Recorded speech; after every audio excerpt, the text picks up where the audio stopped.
Hello दोस्तों, आप सभी का स्वागत है समसामयिक घटना चक्र के इस ऑनलाइन प्लेटफॉर्म पर। मैं मोहित आप सभी के बीच उपस्थित हूं। आज अपने इस वीडियो में हम बात करेंगे 13 अप्रैल के महत्वपूर्ण करंट अफेयर जो विभिन्न पत्र पत्रिकाओं में रहे, आपके परीक्षा के दृष्टिकोण से इंपॉर्टेंट हो। जो विभिन्न पत्र पत्रिकाओं जैसे Dainik Jagran, the Hindu, Indian Express, DD News, PIB, ANI, साथ ही साथ आकाशवाणी की महत्वपूर्ण खबरों को यहाँ पर डेली समाहित किया जाता है। आपकी परीक्षाओं के लिए बहुत उपयोगी है। आरओ के लिए तो खास उपयोगी है। साथ ही साथ Uttarakhand PCS, UP PCS, Jharkhand PCS, Haryana PCS, Rajasthan PCS, Madhya Pradesh PCS, Bihar PCS, Chhattisgarh PCS और अन्य एक दिवसीय परीक्षाएं, साथ ही साथ UPSI, UP triple SC, bank, SSC, railway, लेखपाल तथा अन्य परीक्षाओं के लिए बहुत महत्वपूर्ण करंट अफेयर है। वन स्टॉप सॉल्यूशन है। वन स्टॉप सॉल्यूशन की तरह इस प्रकार आप इस करंट अफेयर को लीजिए कि यहां पर देखा जाए तो करंट अफेयर का जो आपका फोबिया है वो दूर करने का प्रयास किया जाता है, प्रैक्टिस के माध्यम से, पीडीएफ के माध्यम से, कंटेंट के माध्यम से और यूट्यूब वीडियो के माध्यम से।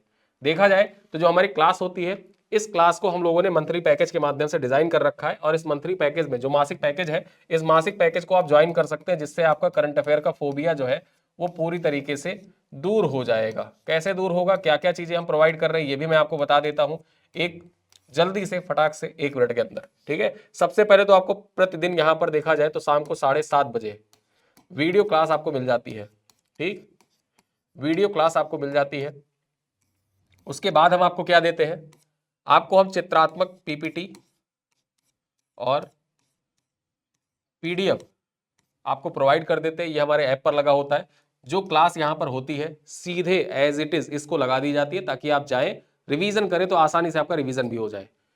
आपको हम प्रतिदिन क्या देते हैं, हिंदी और इंग्लिश में। ठीक है, हिंदी और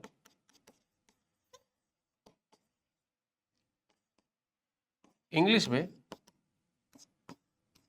जो डेली प्रिंटेबल पीडीएफ होता है, ठीक है, डेली प्रिंटेबल पीडीएफ आपको प्रोवाइड करते हैं। हम प्रतिदिन आपको 10 एमसीक्यू का टेस्ट भी करवा देते हैं। 10 एमसीक्यू का डेली आपको प्रतिदिन टेस्ट भी करवा देते हैं। उसके बाद आपसे महीने में एक फुल टेस्ट भी करवा लेते हैं। एक फुल टेस्ट भी आपसे करवा लेंगे और साथ ही साथ पूरे महीने का जब महीना एंड होगा, माह के अंत में, माह के अंत में देखा जाए तो हम आपसे आपको जो कंप्लीट पीडीएफ है, कंप्लीट पीडीएफ, और ये भी हिंदी इंग्लिश दोनों भाषाओं में, ये आपको प्रोवाइड कर देते हैं। ठीक है, और यहां पर देखा जाए जो पीडीएफ वगैरह डाउनलोड करने के लिए हम ऑलरेडी एक व्हाट्सएप ग्रुप बना रखे हैं, व्हाट्सएप कम्युनिटी एक हमारी बनी हुई है। वहां पर आप ज्वाइन करते हैं तो आपको जो पीडीएफ वगैरह है आप वहां से आसानी से डाउनलोड कर सकते हैं। ये पूरा मासिक पैकेज जो है ये नाम मात्र के शुल्क पर है। 25 रुपए में आप इसको ज्वाइन कर सकते हैं। ठीक है, 25 रुपए में ज्वाइन कर सकते हैं। कैसे ज्वाइन करना है आइए मैं आपको एक बार दिखा देता हूं। यहां पर आप देखेंगे सबसे पहले आपको क्या करना होगा, सबसे पहले आपको सर्च करना होगा गूगल पर SSGCP समसामयिक घटना चक्र पब्लिकेशन आप सर्च करिए। होम पेज ओपन करिए। होम पेज ओपन करने के बाद आपको कहीं नहीं जाना है, सिर्फ आप जाइए वीडियो लेक्चर पर। ओपन करिए वीडियो लेक्चर। आप यहां पर देखेंगे सीधे एक सीरीज से आपको लगा हुआ मिलेगा करंट अफेयर का पूरा सेक्शन पैकेज लगा हुआ। फरवरी का पैकेज लगा है, मार्च का पैकेज लगा है, अप्रैल का पैकेज लगा है। आप यहां पर जैसे आप पहली बार ज्वाइन करने जा रहे हैं तो मैं आपको रिकमेंड करूंगा कि आप फरवरी, मार्च और अप्रैल तीनों के ज्वाइन करिए। आपको 25 रुपए में आपके देखा जाए तो 25-25 रुपए में आपके अच्छी खासी तैयारी हो जाएगी। और ये 25 भी आपको पे नहीं करना, ये मैं आपको चीट कोड अभी बताऊंगा कैसे आप 25 रुपए भी आपको पे नहीं करना पड़ेगा। ठीक है, तो जब आप सीक्वेंस से चलेंगे तो आपकी तैयारी जो है, एक जब एग्जाम के पहले देखा जाए जो पिछले 6 महीने होते हैं करंट अफेयर ज्यादातर वहीं से आते हैं, और 6 महीने करंट अफेयर आप हमारे साथ एक बार पढ़ लीजिए, एग्जाम के पहले आपका करंट अफेयर का फोबिया खत्म हो जाएगा। अप्रैल का पैकेज आप ओपन करिएगा। यहां पर आप देखें तो आपको क्या क्या चीजें मिलती है। डेली आपको जो क्लास पीडीएफ है, क्लास पीपीटी है, वो यहां पर प्रोवाइड कर दी जाती है। वीडियो जस्ट उसके बाद आपकी पीडीएफ लगी हुई है, पीडीएफ के जस्ट बाद देखा जाए तो आपका टेस्ट लगा हुआ है। सब कुछ यहां पर लगा हुआ है। रिव्यू पढ़ना चाहें आप रिव्यू जाके पढ़िए, रिव्यू पढ़ने के बाद आप ज्वाइन करिए। सब कुछ आप यहां पर देख सकते हैं, सब कुछ आपके सामने क्रिस्टल क्लियर है। डेमो के तौर पर आपका जो पहला यहां पर देखा जाए 1 अप्रैल का वीडियो और पीडीएफ, सब कुछ टेस्ट वगैरह आप ओपन करके देख सकते हैं। कंटेंट देखिए, क्वालिटी देखिए। ज्वाइन करने की इच्छा हो तो आप जरूर ज्वाइन करिए। कैसे ज्वाइन करना है, यहाँ पर बाय नाउ पर क्लिक करना है। यहां पर आपको सेल प्राइस दिख जाएगी 25 रुपए। ये 25 रुपए आपको पे नहीं करना है। क्यों नहीं करना है, जैसे आप बाय नाउ पर क्लिक करेंगे तो यहां पर जो 25 रुपए दिखेगा उसके ऊपर वही स्लॉट में सबसे ऊपर एक छोटा सा आपको बॉक्स दिख जाएगा, क्वाइन का ऑप्शन होता है। क्वाइन के ऑप्शन पे आप क्लिक कर दीजिएगा। अगर आपके वॉलेट में पैसे हैं, वॉलेट में अगर क्वाइन है, पैसे नहीं कुछ क्वाइन आपने पहले कोई किताब वगैरह परचेज करी है घटना चक्र से या कभी विजिट किया है, आईडी बनाई है, तो आपको कुछ कॉइन प्रोवाइड किए जाते हैं। कॉइन अगर आपकी किताब में है या फिर आपने घटना चक्र की कोई किताब परचेज की है तो बाहर जो क्यूआर कोड दिया होता है उस क्यूआर कोड को स्कैन कर लीजिएगा, आपके जो कॉइन होते हैं आपके कार्ट में ऐड हो जाएंगे, कॉइन ऐड हो जाएंगे। यहाँ पर क्लिक कर देना, ये 25 रुपये घट के कितना हो जाएगा, 18 रुपये 75 पैसे हो जाएगा। 18 रुपये 75 पैसे में पूरा मासिक पैकेज आप ज्वाइन कर लेंगे। और एग्जाम के पहले जो आपका फोबिया होता है करंट अफेयर से रिलेटेड कि सर करंट अफेयर नहीं तैयार हो पा रहा है, लास्ट 1 महीने जो आप छोड़ के रखते हैं वो आपको लास्ट 1 महीने भी नहीं छोड़ना है। प्रतिदिन आपको सिर्फ आप मुझे 40 मिनट का समय दीजिए, 40 मिनट में मैं आपके जो करंट अफेयर का फोबिया है उसको समाप्त कर दूंगा। ठीक है, चलिए स्टार्ट करते हैं। प्रिंटेबल पीडीएफ हम लोग किस प्रकार प्रोवाइड कर रहे हैं, उसी प्रकार से प्रिंटेबल पीडीएफ प्रोवाइड कर रहे हैं। मासिक संकलन हिंदी का मार्च महीने का यहाँ पर आप देख सकते हैं, और ये मार्च महीने का इंग्लिश में, यानी हिंदी और इंग्लिश दोनों भाषाओं में अलग अलग पीडीएफ प्रोवाइड कर रहे हैं। पूरा कंटेंट जो होता है सेम कंटेंट जो हम क्लास में पढ़ाते हैं उसको एज अ प्रिंटेबल पीडीएफ आपको प्रोवाइड कर देते हैं। चलिए खबरों पर चर्चा करें तो बच्चों के अनिवार्य बायोमेट्रिक अपडेट करने के लिए लद्दाख को सर्वश्रेष्ठ प्रदर्शन करने वाले केंद्र शासित प्रदेश के रूप में मान्यता प्रदान की गई है। ठीक है, यहां पर आधार संवाद एक सम्मेलन हुआ भारत मंडपम नई दिल्ली में। ठीक है, भारत मंडपम नई दिल्ली में आधार संवाद नाम का एक सम्मेलन आयोजित किया गया। उसी सम्मेलन के दौरान देखा जाए तो ये जो सम्मेलन था, इस सम्मेलन का थीम क्या था, किस थीम पर आयोजित किया गया था, इनोवेशन, इंक्लूजन, इंटीग्रेशन। ठीक है, इसी थीम पर आधार संवाद का आयोजन किया गया। कहां पर, भारत मंडपम में, भारत मंडपम नई दिल्ली में इसका आयोजन हुआ। और यहीं पर क्या हुआ कि जो अनिवार्य बायोमेट्रिक अपडेट होती है बच्चों के लिए, उसमें देखा जाए उस कैटेगरी में लद्दाख को सर्वश्रेष्ठ प्रदर्शन करने वाले केंद्र शासित प्रदेश के रूप में मान्यता प्रदान की गई। चर्चा कर ले, लद्दाख के प्रशासन में बच्चों के लिए अनिवार्य बायोमेट्रिक अपडेट को सुचारू रूप से लागू करने के लिए उल्लेखनीय काम किया है। इस पहल को आधार संवाद 2025 के दौरान मान्यता दी गई, जहां लद्दाख को केंद्र शासित प्रदेशों में सर्वश्रेष्ठ प्रदर्शन करने वाले रूप में पहचान की गई है। ठीक है, यह सम्मान लद्दाख के प्रशासन में बेहतर सेवाओं और बच्चों के लिए आधार बायोमेट्रिक अपडेट की प्रक्रिया को सरल बनाने के प्रयासों को दर्शाता है। और यहां पर जो आधार संवाद था उसका आयोजन कहां पर किया गया, मैंने आपको बता दिया, परीक्षा के दृष्टिकोण से इंपॉर्टेंट है। और आधार ऐप जो है, आधार ऐप के बारे में भी जाने रहिएगा। अभी एक नया आधार ऐप लॉन्च किया गया है। उस आधार ऐप के जरिए क्या होगा कि अब जो आधार पहले आपको प्रोवाइड करना होता था, हार्ड कॉपी प्रोवाइड करनी होती थी, फोटो कॉपी प्रोवाइड करनी होती थी, उन सब प्रक्रियाओं के झंझटों को समाप्त कर दिया गया है। ठीक है, चलिए अगली खबर पर चर्चा करें तो आईएसएसएफ निशानेबाजी विश्व कप जो हुआ, ठीक है, 2025 का जो प्रथम चरण, 2025 आईएसएसएफ निशानेबाजी का जो प्रथम चरण था वो खत्म हो गया। प्रथम चरण वहां पर देखा जाए जो भारत रहा वो दूसरे स्थान पर रहा, पहले स्थान पर चीन रहा। तो अर्जेंटीना के ब्यूनस आयर्स में आईएसएसएफ निशानेबाजी विश्व कप 2025 के पहले चरण में भारत दूसरे स्थान पर रहा। भारत ने 4 स्वर्ण 2 रजत 1 कांस्य सहित कुल 8 पदक जीते, जिससे वह चीन से पीछे रहा। चीन ने 5 स्वर्ण 3 रजत और 3 कांस्य पदक के प्राप्त कर शीर्ष स्थान पर रहा। यानी चीन ने कितना पदक प्राप्त किया, चीन ने देखा जाए तो 5 स्वर्ण पदक प्राप्त किया, 3 रजत और 3 कांस्य पदक प्राप्त करके पहले स्थान पर रहा। भारत दूसरे स्थान पर रहा। आगे बात कर ले, प्रतियोगिता का जो अंतिम दिन था, सौरभ चौधरी और सुरुचि सिंह की जोड़ी ने अपने ही देश के मनु भाकर और रविंदर सिंह को 16-8 से हराकर कांस्य पदक जीता। वहीं पर बात करें भारत के अन्य पदक विजेता कौन कौन रहे, यहां पर सिफ्त कौर साबरा ये 3 पोजीशन, ठीक है, 3 पोजीशन में देखा जाए इन्होंने स्वर्ण पदक जीता। वहीं पर रुद्राक्ष पाटिल के बारे में बात कर ले, सुरुचि सिंह, विजयवीर सिद्धू, ईसा सिंह, चैन सिंह और आर्या बेरोसे तथा रुद्राक्ष पाटिल की जोड़ी शामिल रही अन्य पदक विजेताओं में। ठीक है, आगे हम बात कर ले, ये तो पहला चरण था। ठीक है, आईएसएस निशानेबाजी का जो पहला चरण आयोजित किया गया वो ब्यूनस आयर्स में आयोजित किया गया, अर्जेंटीना में। दूसरा चरण जो है वो कहां पर आयोजित किया जा रहा है, दूसरा चरण देखा जाए तो 13 अप्रैल यानी आज से पेरू के लीमा में आयोजित किया जा रहा है। आज से पेरू के लीमा में स्टार्ट हो गया है। ठीक है, चलिए अगली खबर पर चर्चा करें।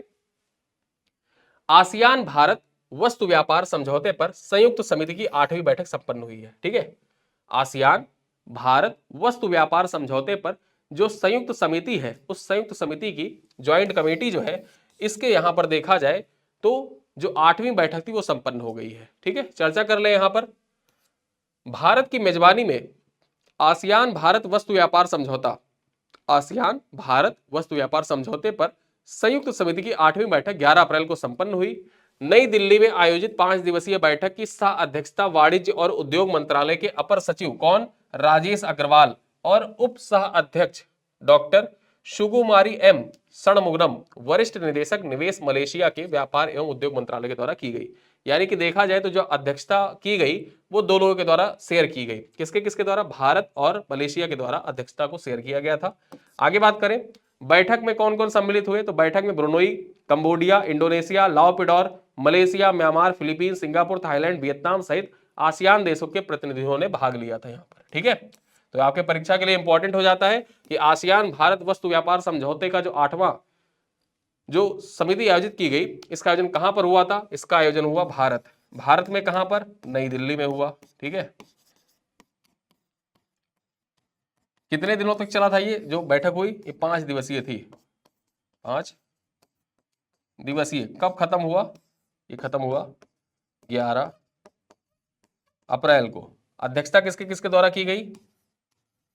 जो अध्यक्ष थे, अध्यक्षता किन किन देशों के द्वारा? भारत और मलेशिया के द्वारा। ठीक है, भारत और मलेशिया के द्वारा सह अध्यक्षता की गई यहाँ पर। चलिए अगली खबर पर चर्चा करें तो नौसेना कमांडरों के द्विवार्षिक सम्मेलन का पहला संस्करण नई दिल्ली में संपन्न हुआ है। ठीक है, जो नौसेना कमांडर है इनका जो द्विवार्षिक सम्मेलन है ये नई दिल्ली में इसका आयोजन किया गया था और ये संपन्न हो चुका है। 2 चरणों में इसका आयोजन किया गया था। चर्चा कर ले पॉइंट पर। तो नौसेना कमांडरों के द्विवार्षिक सम्मेलन का पहला संस्करण जो है ये 11 अप्रैल को नई दिल्ली में संपन्न हो गया है। यहां पर चर्चा करें, सप्ताह भर के यह सम्मेलन 2 चरणों में कर्नाटक के करवार और नई दिल्ली में आयोजित किया गया था। ये जो पहला चरण था, ठीक है, नौसेना कमांडरों का जो द्विवार्षिक सम्मेलन है इसका जो पहला चरण है ये 11 अप्रैल को दिल्ली में संपन्न हुआ और ये पहला चरण जो था, पहला संस्करण जो था, ठीक है, पहला संस्करण 2 चरणों में आयोजित किया गया। ठीक, 2 चरणों में। पहला चरण कहां पर? कर्नाटक के करवार में आयोजित हुआ और दूसरा चरण कहां पर? नई दिल्ली में इसका आयोजन किया गया। इसमें कमांडरों ने समुद्री सुरक्षा में सुरक्षा चुनौतियों, ठीक है, जो समुद्री क्षेत्र होते हैं, समुद्री क्षेत्र में सुरक्षा चुनौतियों पर विचार विमर्श किया। भारतीय नौसेना की परिचालन तैयारियों की समीक्षा भी यहां पर की गई।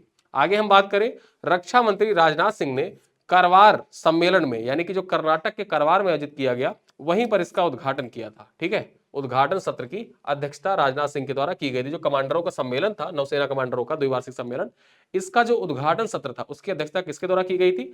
राजनाथ सिंह के द्वारा की गई थी। ठीक है, चलिए आगे बात करें, जो कारवार में सम्मेलन का पहला चरण रक्षा मंत्री राजनाथ सिंह द्वारा देखा जाए तो यहां पर IOS सागर को हरी झंडी दिखाने के साथ ही संपन्न हुआ था।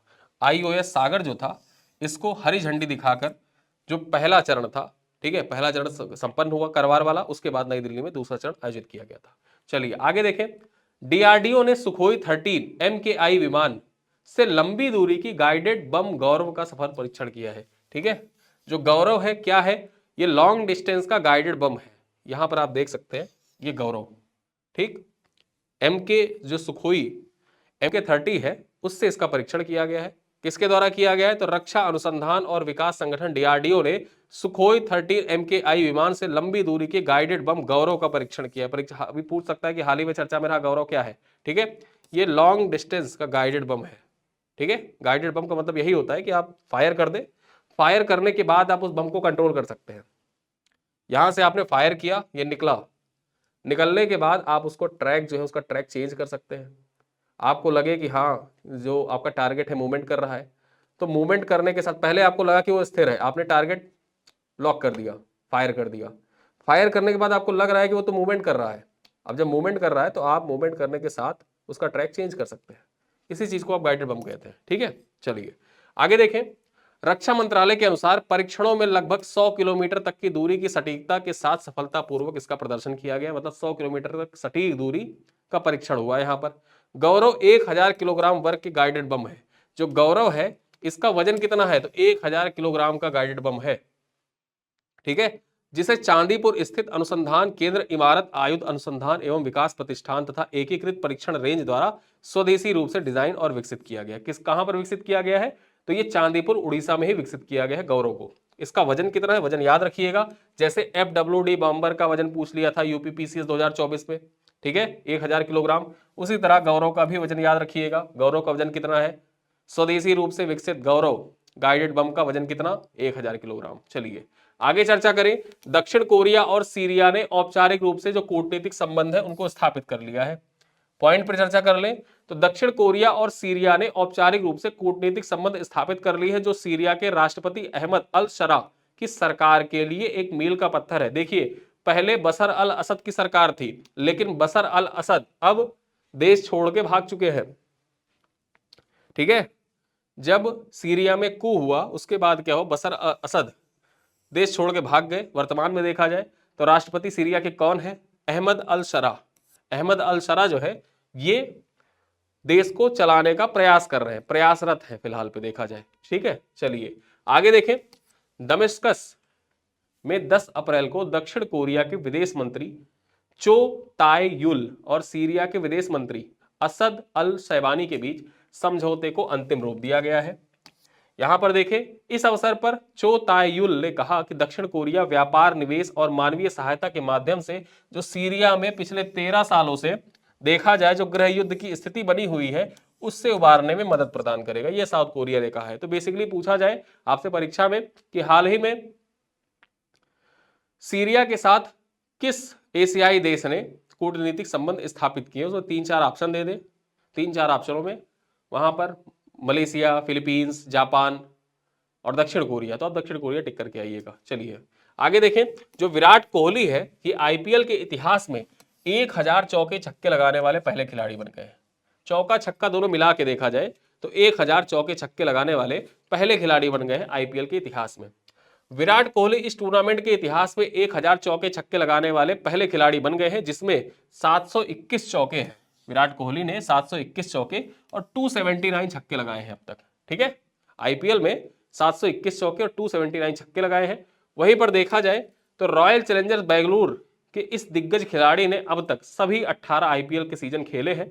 कोहली आईपीएल के इतिहास में सबसे ज्यादा चौके लगाने के शीर्ष स्थान पर है, यानी कि देखा जाए तो 721 चौके लगा के ये शीर्ष स्थान पर विराजमान है। लेकिन छक्कों की बात कर ले, देखिए चौका और छक्का दोनों मिला देंगे तब तो ये शीर्ष स्थान पर है दोनों मिला के।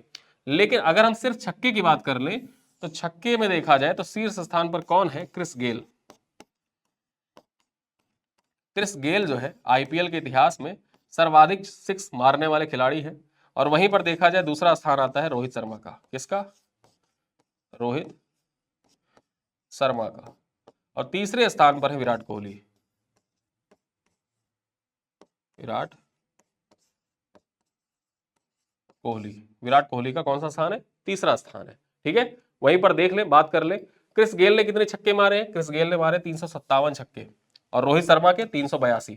तो देखा जाए 279 छक्के हैं रोहित शर्मा को। जल्द ही विराट कोहली अगला मैच जब होगा रॉयल चैलेंजर्स बेंगलुरु का, हो सकता है बाईपास कर जाए। ठीक है, चलो अगली खबर पर चर्चा करें। राष्ट्रपति द्रौपदी मुर्मू को स्लोवाकिया के कंस्टेंटाइन द फिलोसफर विश्वविद्यालय ने मानद डिग्री होनोरिस कोसा प्रदान की है। ठीक है, ये होनोरिस कोसा जो डिग्री है किस विश्वविद्यालय के द्वारा प्रदान की गई है, याद रखिएगा कॉन्स्टेंटाइन द फिलोसफर विश्वविद्यालय के द्वारा प्रदान की गई है। और ये कहाँ का विश्वविद्यालय है, स्लोवाकिया का विश्वविद्यालय है। मैंने आपको बताया था कि राष्ट्रपति द्रौपदी मुर्मू 2 देशों की यात्रा पर थी, पुर्तगाल, ठीक है, पुर्तगाल और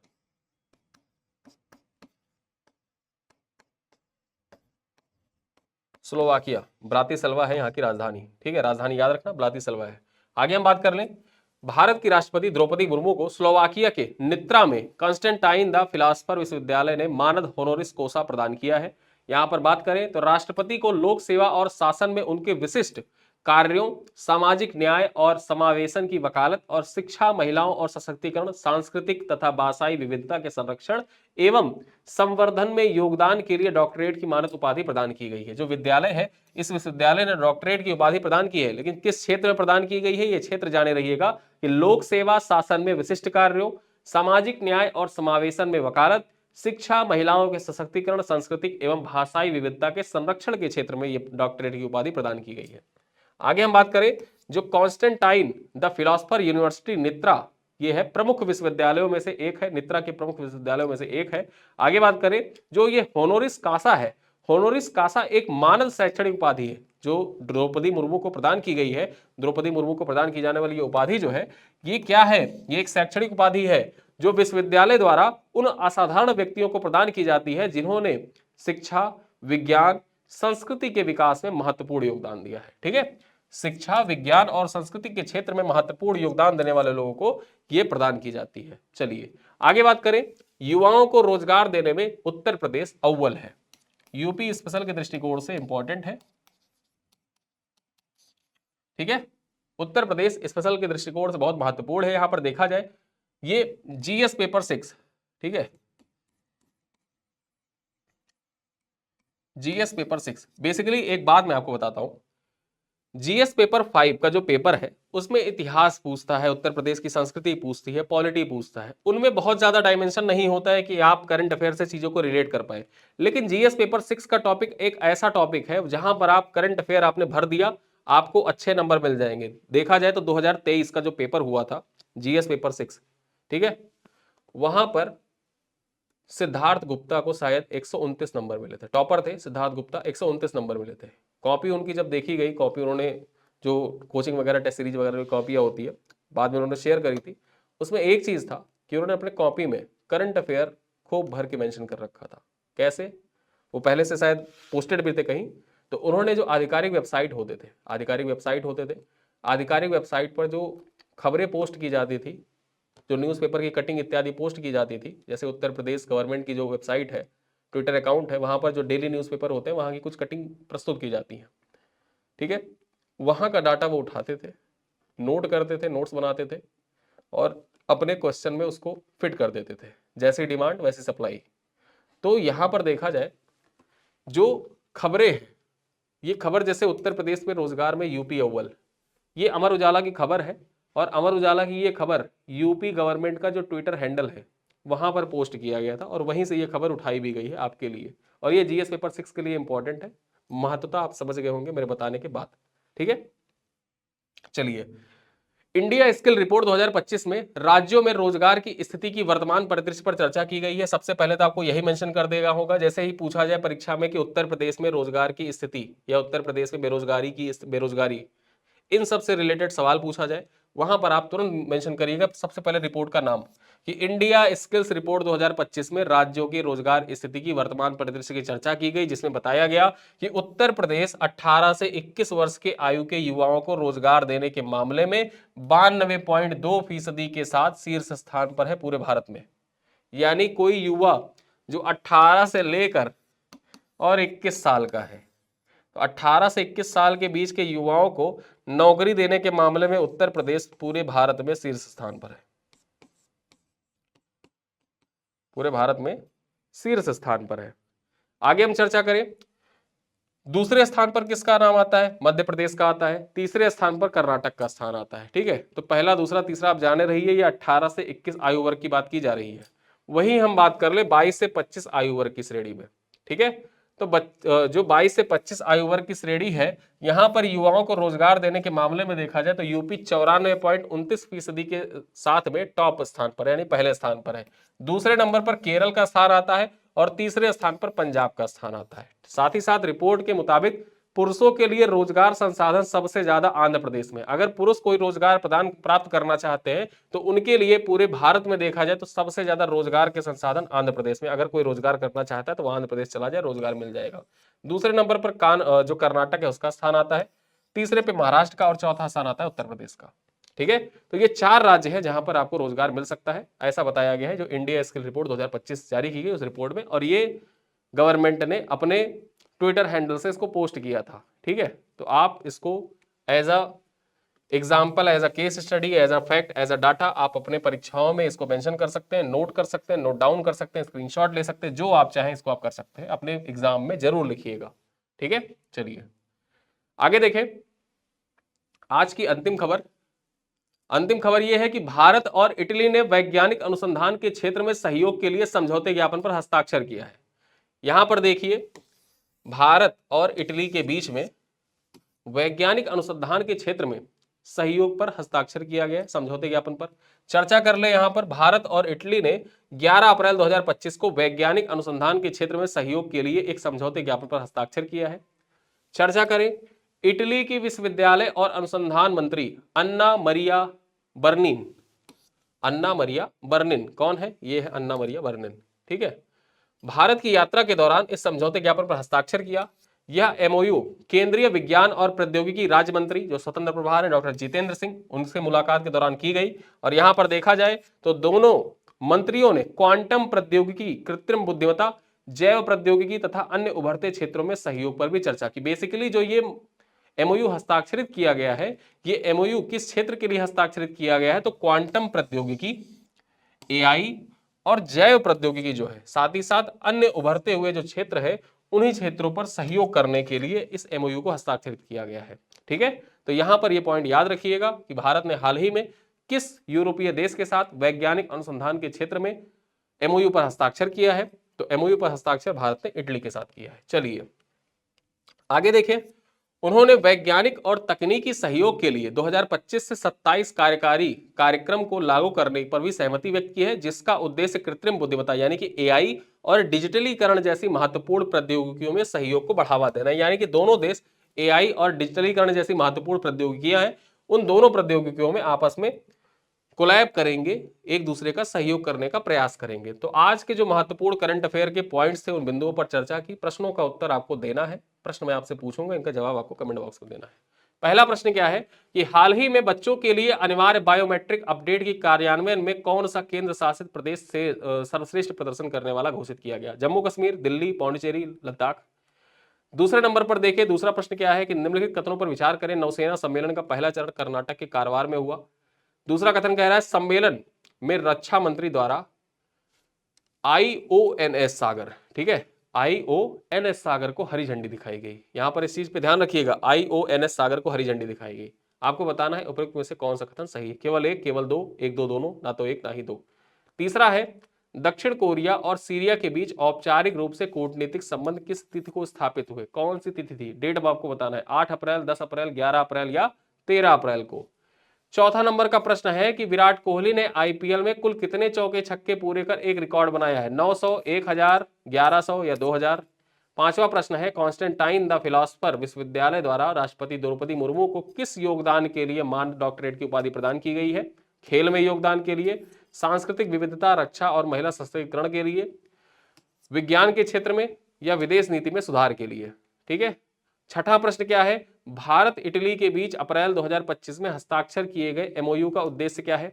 आपराधिक मामलों पर सहयोग करना, जलवायु परिवर्तन पर कार्य करना, क्वांटम प्रौद्योगिकी, एआई, जैव प्रौद्योगिकी में सहयोग करना या व्यापार एवं सीमा शुल्क में छूट प्रदान करना, ठीक है। तो यहां पर मैंने आज अपने इस क्लास में आपसे 6 प्रश्न पूछे। इन 6 प्रश्नों का मैं उम्मीद करता हूं आप उत्तर जरूर देंगे, क्योंकि हमने अनिवार्य रूप से आपसे प्रश्न पूछा है और मैं पूरी उम्मीद करता हूं कि आप प्रश्नों का उत्तर कमेंट बॉक्स में जरूर लिखेंगे। प्रश्नों का उत्तर कमेंट बॉक्स में लिखते रहा करिए, यहां से भी आपकी प्रैक्टिस होती रहेगी। और जो हमारे पैकेज को परचेज जिन लोगों ने कर रखा है वो तो टेस्ट पर प्रैक्टिस कर ही रहे हैं, ठीक है। लेकिन यूट्यूब के लिए भी जिन लोगों ने नहीं परचेज किया उनके लिए भी एक सुविधा ये है कि कुछ क्वेश्चन मैं आपसे पूछता हूँ और इससे जो क्वेश्चन को प्रैक्टिस करने का तरीका है धीरे धीरे आपके अंदर डेवलप होगा, जिससे आपका करंट अफेयर का फोबिया दूर होता रहेगा, ठीक है। तो वीडियो पसंद आए तो वीडियो को लाइक करिएगा।